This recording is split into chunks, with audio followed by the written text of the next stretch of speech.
Right now, invisible waves are zipping through this room, carrying movies, messages, and memes everywhere. Wi-Fi is just radio, the same wave family as sunlight but tuned far lower. At the center sits your router, a tiny radio station broadcasting to every device nearby.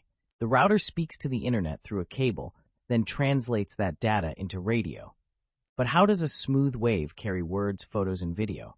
We encode it. Your files become ones and zeros, the binary alphabet every computer fluently understands. To send those bits, the router subtly tweaks the wave's shape, millions of times per second.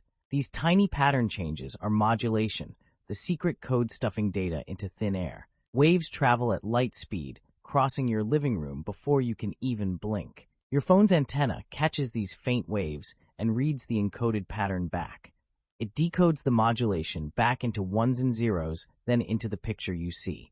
Conversation flows both ways. Your device replies with its own waves, constantly. Routers use different frequency channels, like lanes, so many devices avoid colliding. Higher frequencies move more data but fade quickly, weakening through walls and furniture.